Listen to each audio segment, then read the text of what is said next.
In step 2 of the editor, you can add locations like cities and villages. You can also draw lines between certain locations. You can add descriptions like a headline for the map or descriptions within the map. And you can also, of course, add little icons and graphics like the ones down here in the right hand corner. So to add a location, you simply click anywhere within the map. I'm going to do this right now. I'm clicking here in the left hand side, and you'll see a little red icon. And in the top right hand corner under title or location, you can enter the name of a city.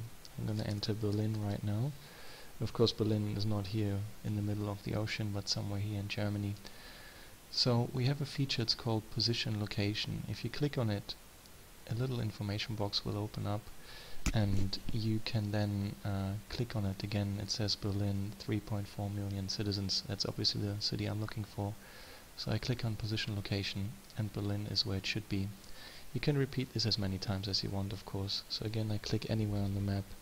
I name this city Frankfurt, and again I click on position location. It finds the right location, and so on and so on. And another one for Spain, Madrid, position location. It finds it, 3.2 million citizens. I click on it again, and there you go. Just one more for good measure, Paris.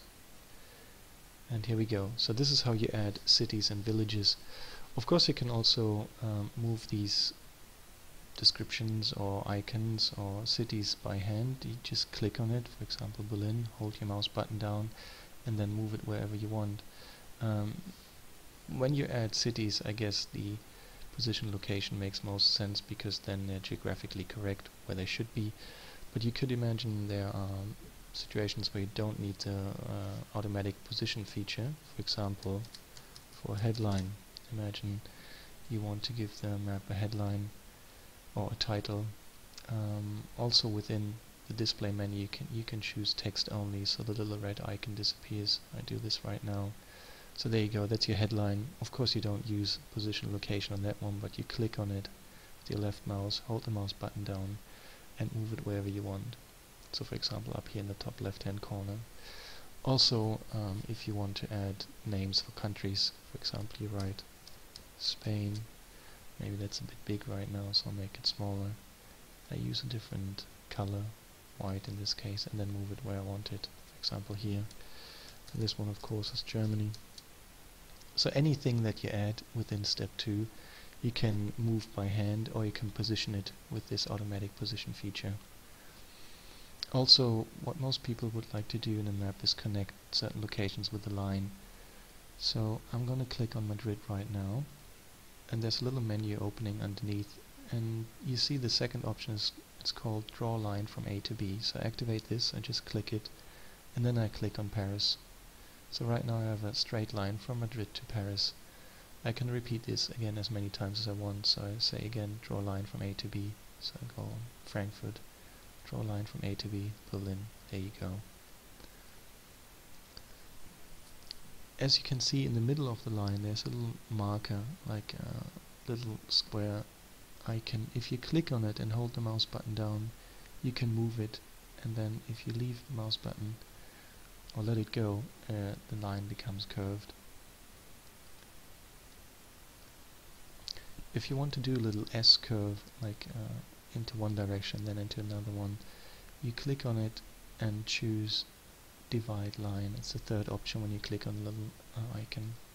So you have two separate lines, and you can move one to the left side and one to the right side. There you go, you got a little S curve.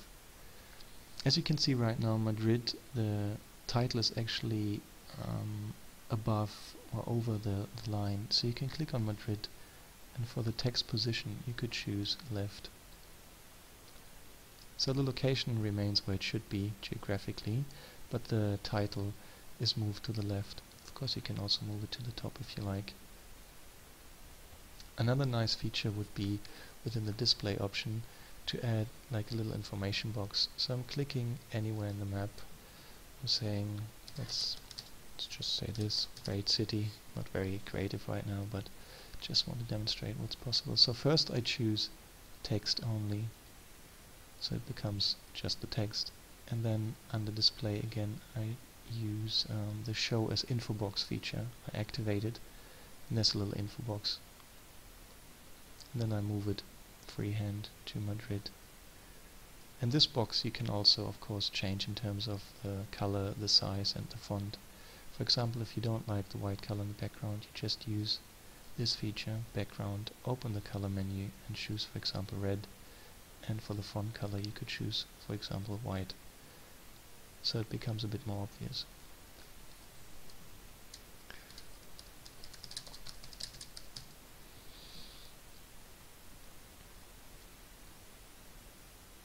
There you go.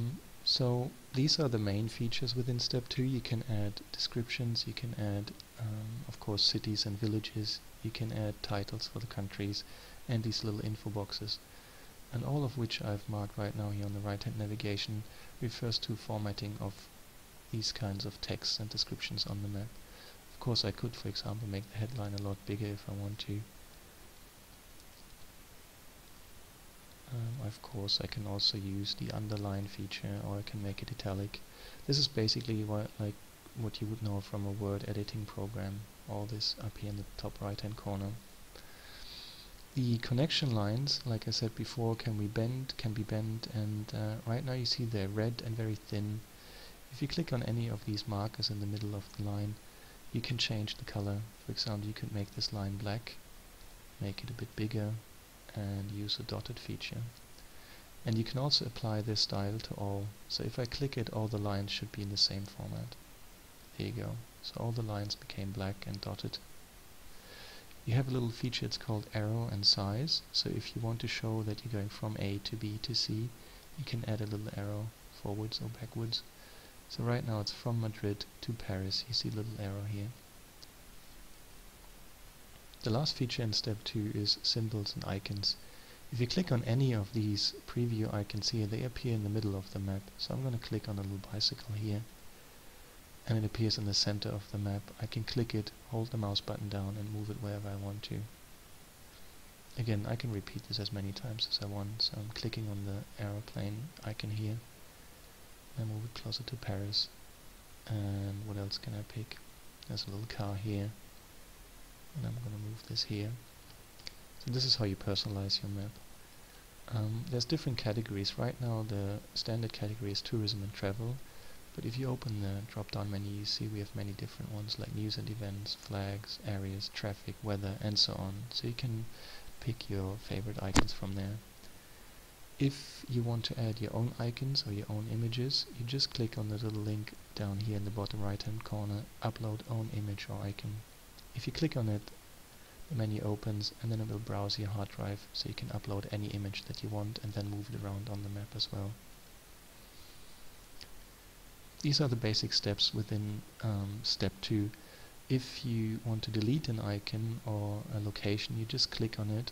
I'm clicking on the aeroplane icon right now, and you choose delete location, and then it's gone.